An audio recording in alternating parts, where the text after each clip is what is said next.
I am very excited to have this group here and to be able to present Nikhil Lai to everybody, who is the principal analyst covering performance marketing at Forrester. And of course, we know him for his excellent work in the commerce media space, certainly one of the top analysts that we pay attention to.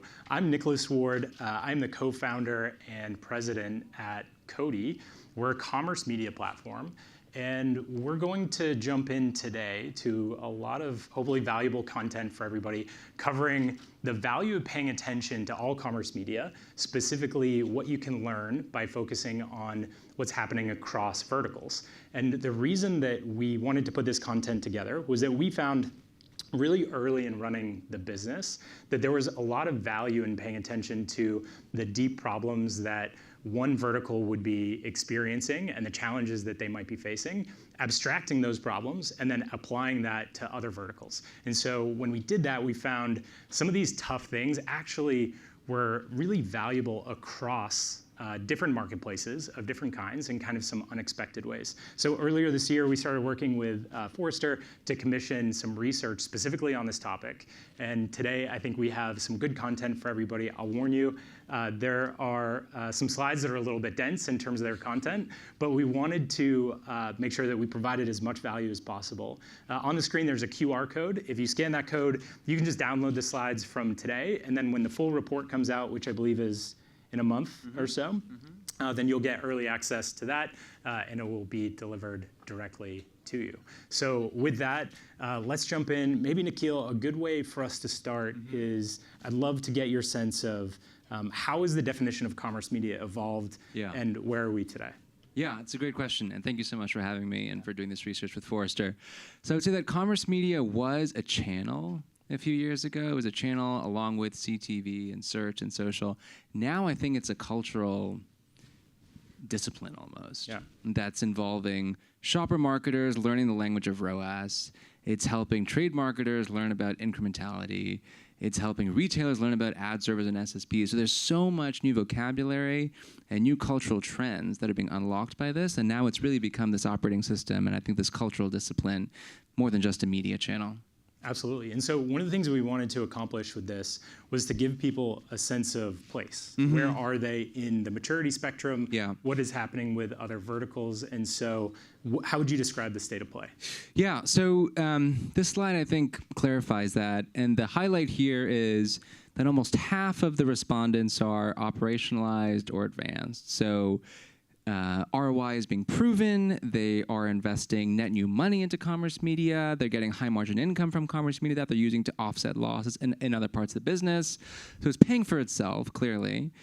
But a third are still in pilot mode. They're investigating it initially. They're exploring it. They're developing media networks. And so that's precisely why we created this playbook, to give the folks in pilot mode a roadmap, almost like keys to the kingdom for, hey, here's what you can learn from peers in your vertical, peers in other verticals. Here are the secrets to success. Excellent. So I think this roughly aligns with what our experience is in the space. I think not only would most people not be surprised to know that there's a lot of upside out there, I think one of the things that some of the data starts to show is there's actually a lot of unevenness in terms of not only across verticals, but even within specific verticals of that different maturity level.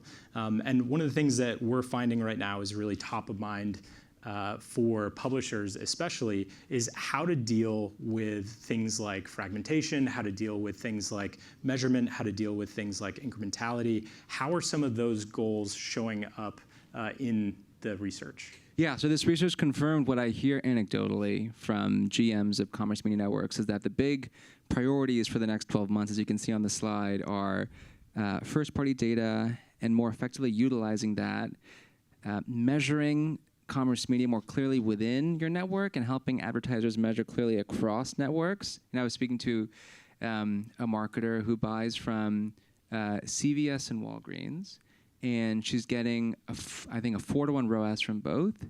And it's a qualitatively different 4-to-1 because they have different attribution windows. So that's a big, big challenge, is trying to measure clearly across all of them. So this just confirms that what you guys are working on Koddi is in the right direction, and the pain points of advertisers are now being addressed pretty effectively by these media networks.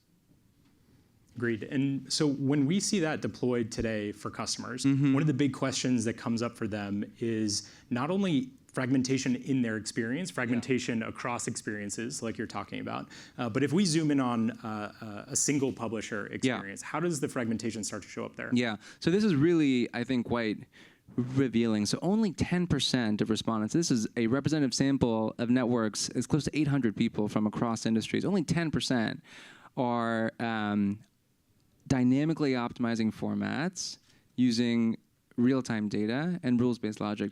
And the thing that surprises me about that is that the initial promise of commerce media was more relevant advertising for consumers. You can use the same session information, the same loyalty data. You wouldn't have to ask for more PII from consumers to deliver better personalization. And that promise is clearly not being fulfilled, and in some cases broken, by the fact that advertisers buy each format separately. Some coordination exists, but not enough. And so this is not scalable.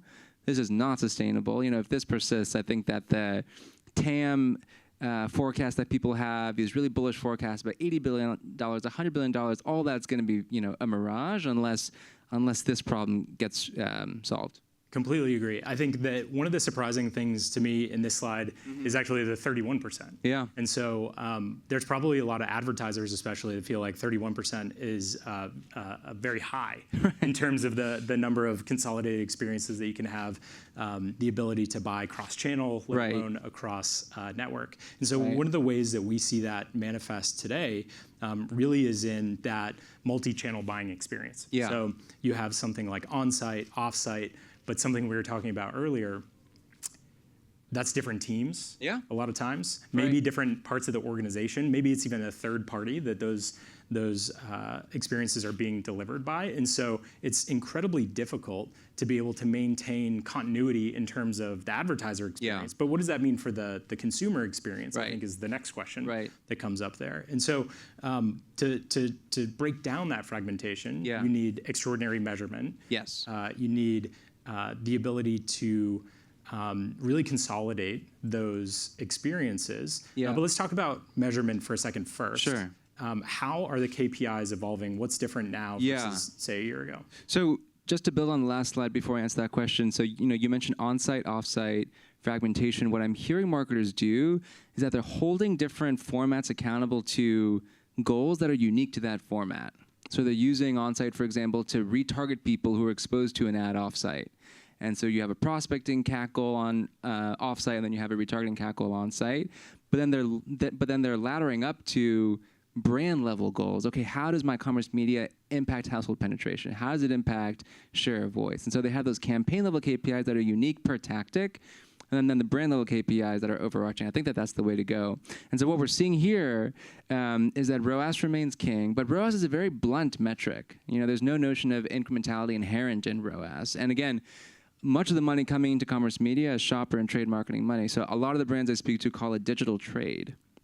And so applying ROAS to a trade marketing budget that's only ever been accountable to sales is a bit of a misnomer. And so we're seeing shelf share versus competitors, offline data, some notion of incrementality is coming to the fore, 25%, 34%, but it's still buried. And so I think what needs to happen here is that the money either needs to come from a commerce media budget that's discrete, that has these KPIs attached to it, or the shopper and trade marketers have to sort of reskill and learn the language of media math in the way that they haven't had to before, and think about this not in terms of return on my relationship with the retailer, slotting fees, trade promotion fines, and advertising. No. This is a way to gain leverage with the retailer. So I think that there has to be a bit of a mindset shift on the buy side to change how this slide looks a year from now. I totally agree with that. I think ROAS certainly is king today. That is a very typical thing for us to see. Incrementality definitely comes up next. Maybe you start to combine them and talk about iROAS.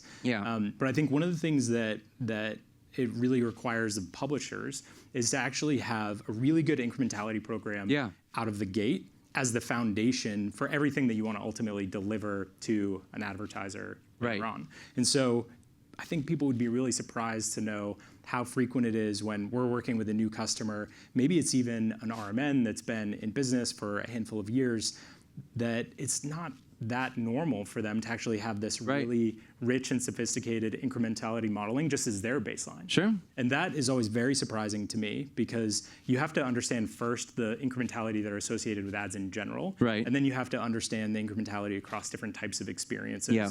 the different inventory that you start to open up Yeah. before you ever even think about putting it in front of an advertiser. Yes, and just to add a bit more color to that, I think one of the tricky things about incrementality and commerce media is that many times you're advertising to people who are in market. So the logic is that that's not incremental because they would have purchased anyways. You know, if you're serving that to someone who you know is about to buy a red dress, like what's the point of advertising to them? But I think when I talk about incrementality, it's not serving that to someone who's in market and using retail data to reach them. It's someone who's in category and you're shifting them from one brand to the other. That's incremental. And still a really good application of retail data. Or they're in an adjacent category, and you're bringing them into your category. You know, so that I think is how people have to think about incremental. It's not just would I have gotten the sale or not without the ad. It's like, is this person going down a different journey than they would have gone down without the retail data applied to how I address them? Yeah, and there's multiple levers to be able to optimize for it in that too. Right. I think a lot of times people forget that part of the prize here is GMV. Yeah. Part of the prize here is what's the total sell-through across the board. Right. And I think that a lot of the techniques that are utilized today in legacy networks, legacy technology platforms end up using very I think broad mechanisms to try to support those goals when there's actually at any given time a handful of things that you're trying to optimize for. Right.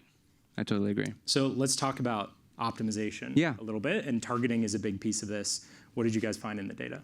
Yeah, so we clearly identified this gap. So only 19% of respondents are offering real-time AI-driven targeting and optimization based on behavior and product. So that's precisely what I'm saying, is that that's the original promise of commerce media, right? Is better personalization without more PII in exchange for that personalization. And so you can do that, but it's not being done here because it's obviously way easier said than done.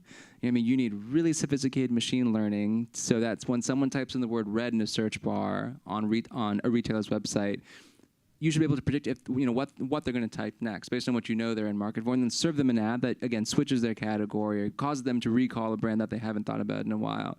So that is the promise of AI-driven targeting and optimization. That's beginning to be fulfilled, but we would love to see that number be the biggest bar on this chart.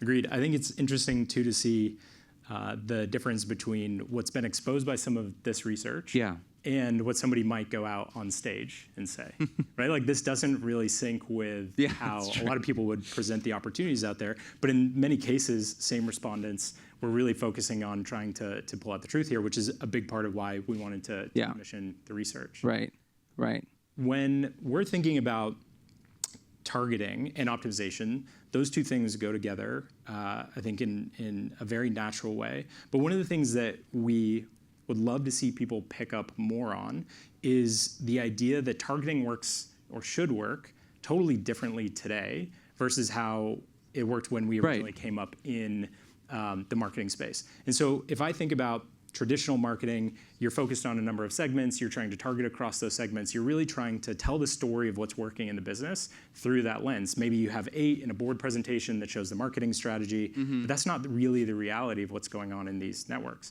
To your point, the promise of commerce media is that you're close to the transaction, and we should be really good at understanding all of the different paths that consumers can take along the way. Yeah, and I think that one of the symptoms of what you just said is the fact that the industry is porting an infrastructure that was built for display, the programmatic infrastructure built for display, and just sort of like forcing it onto commerce media. But there needs to be the time and money spent on building an infrastructure that's shaped like this opportunity. It's qualitatively different from display. And so I think that may be one of the issues, is that if we take the retargeting infrastructure and the prospecting infrastructure that didn't really work 10 years ago, but it was all we had 10 years ago, and we just force it onto this, again, we're not going to rehabilitate the value exchange with consumers. And something else we're seeing in our data is that consumers are putting up more ad blockers, they're clearing their browsing histories, they're emptying cookie caches, they're asking apps not to track them. They're clearly dissatisfied with audience targeting status quo. They're clearly putting up a red flag and saying, hey, this infrastructure that you have is not serving me relevant advertising. I'm not being addressed like I want to be addressed. And this is the opportunity to change that relationship, And so I think we absolutely have to seize that.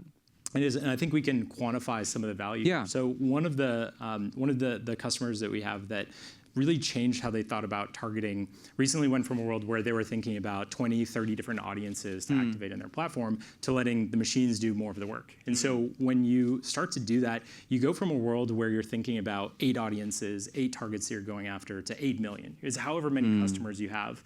That's what the data is that's fueling how you're making some of these localized decisions. How that then plays back into optimization is it allows you to escape local maximums and minimums in terms of performance. And what that does is not only drive more yield, which is really positive, but in the case that I'm thinking of, we're able to drop the CPA for an at-scale program by almost 20%. It was 18%.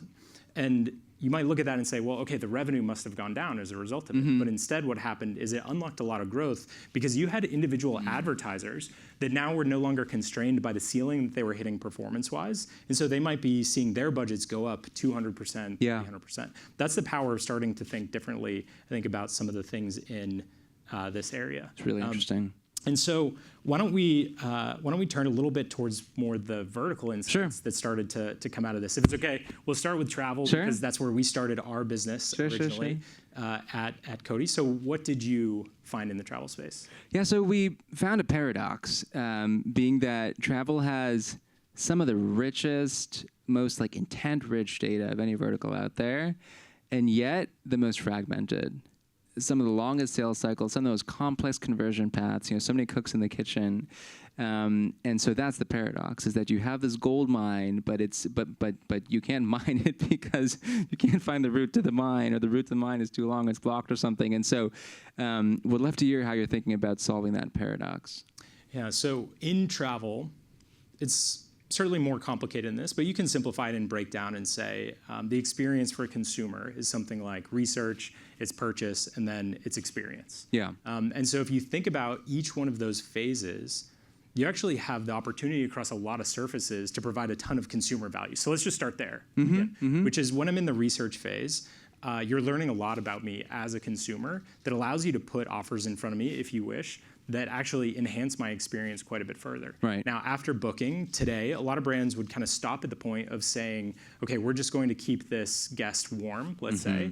We're going to do some email, we're going to do maybe some app marketing, but typically we're really not going to mess with the conversion too much at that point. But if you think about what you know about that consumer, you actually can deliver an incredible amount of partner value to them and unlock a lot of commercial value. Sure. And then finally, when you're kind of in experience, when you're in trip, let's say, you have the opportunity to start to do things like open up surfaces to things that are truly value add to them. So if I'm going and staying at a hotel, it could be things to do, it could be partnerships, it could be a great place to go have dinner. Yep. And so again, a value add, just as some simple examples, what we're starting to see is that not only are those surfaces starting to be activated, the infrastructure is being built to actually track that consumer in a way that is that's in line with ultimately being able to deliver that value to them and then target the offer back to them. So I think what brands can learn from travel here is in a disparate, kind of separated and data sparse scenario like that, mapping out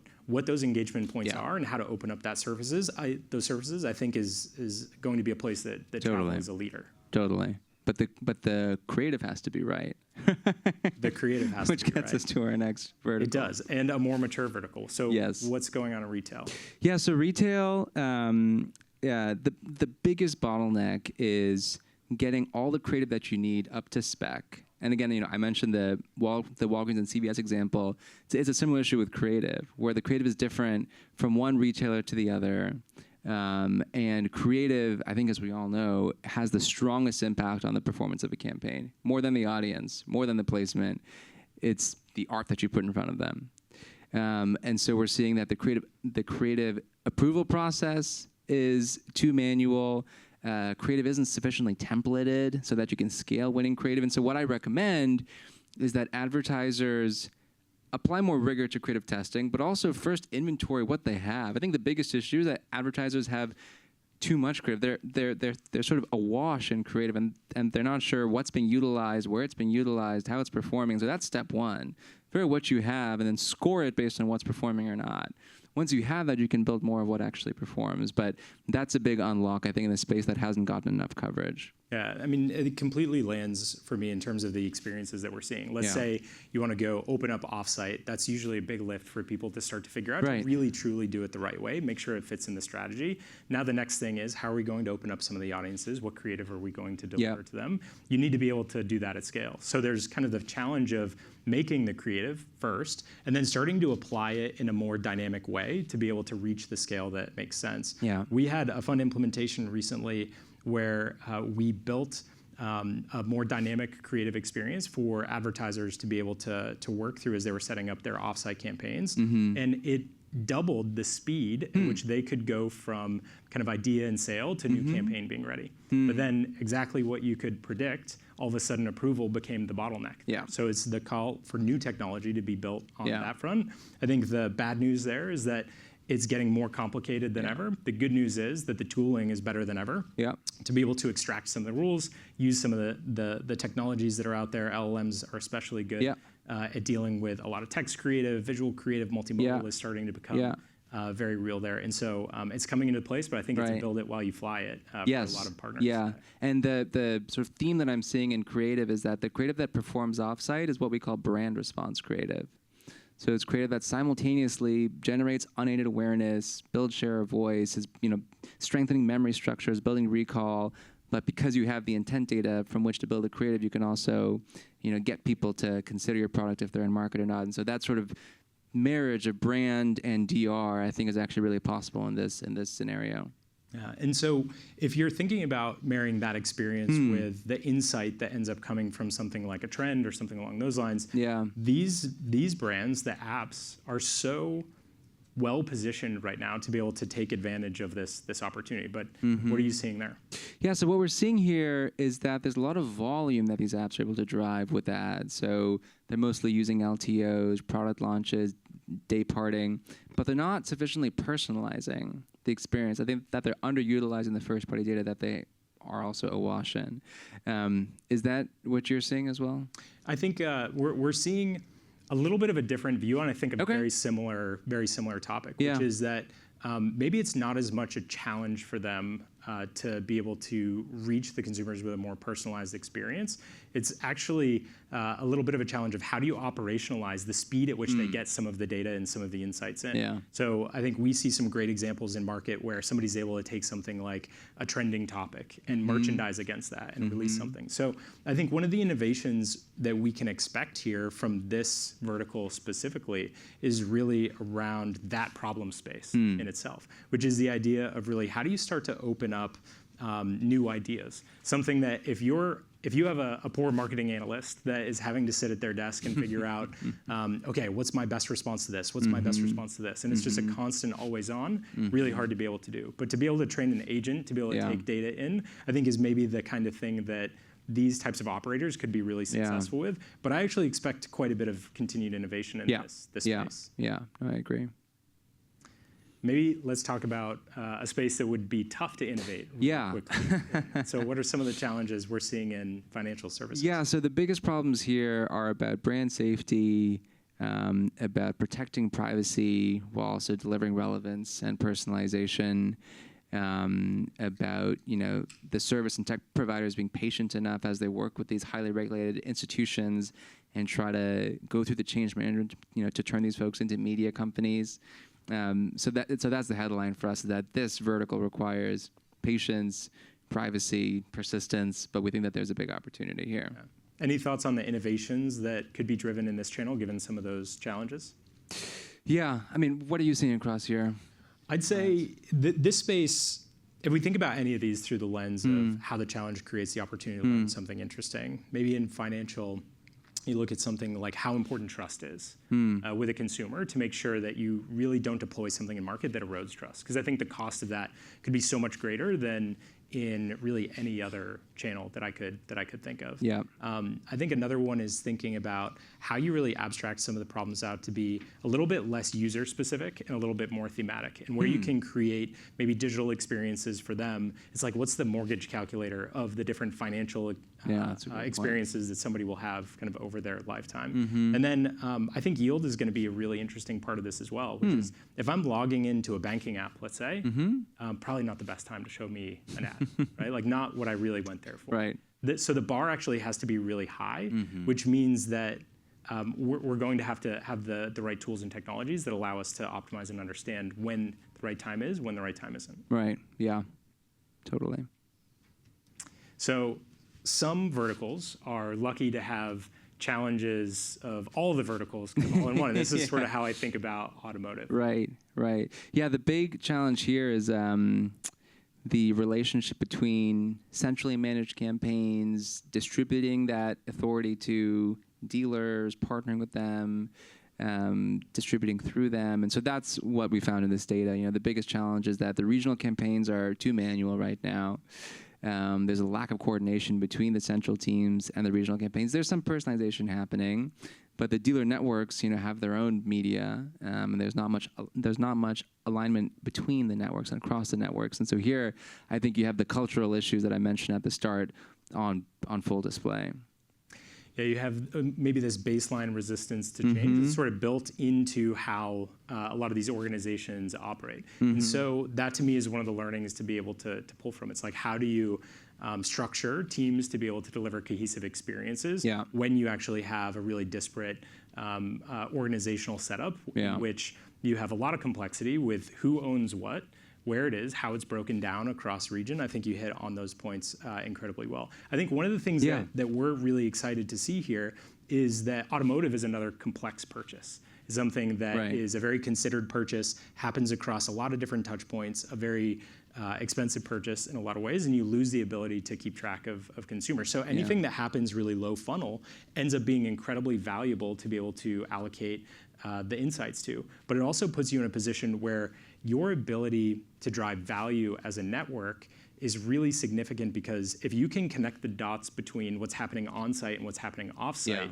the relative value that a brand gets to experience there across all kinds of different purchasers ends up being incredibly significant. Yes, yeah. And so I think one thing that's key here when you have IT teams of different sophistication and media teams of different sophistication is to like find ways to communicate wins like at an altitude that's going to be commonly understandable across those different teams. So they're all accountable for sales, of course, but like there's proxy metrics that you can find that impact the brand's health, that impact that team's productivity and their incentives. And so I think that's key here, is to like find those North Star metrics that people from who speak different languages or have different vocabularies can actually all latch on to. Agreed. So I think we hit. It's not a presentation without a clicker failure. I think we hit most of the key points that we wanted to hit throughout today. The time always goes far too fast. I'll give you actually the difficult challenge and put you on the spot if that's okay, to give us a good summary of the insights. How, if I'm operating a network in 2026 and I'm setting myself up for success now, what are some of the things that I need to be thinking about to make the most of it? Yeah, so I think like what happened was that the pandemic hit, it killed profitability, everybody turned on ads, and they just focused on the tech to enable those ads 5 years ago. And so that tech problem was solved pretty quickly with folks like you.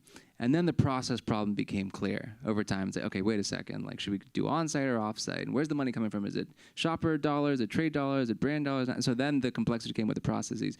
Now the complexity is squarely with the people. As I've been saying, you have people of different levels of savvy, different career paths, different KPIs that they're held accountable to. And so I would say my advice is to map out the stakeholders involved across the content marketing team and the IT team and the brand marketing team and the shopper marketing team, and find ways to get them on the same page and speak the same language. And when that happens, then the processes are united. Then the technology actually can perform to its fullest. Incredibly well said. That's why he's the man. Thank you to Advertising Week for having us, the Marketplace stage. Thank you guys for joining us. And please give Nikhil a quick hand. Back at you. Thanks so much. Thank you.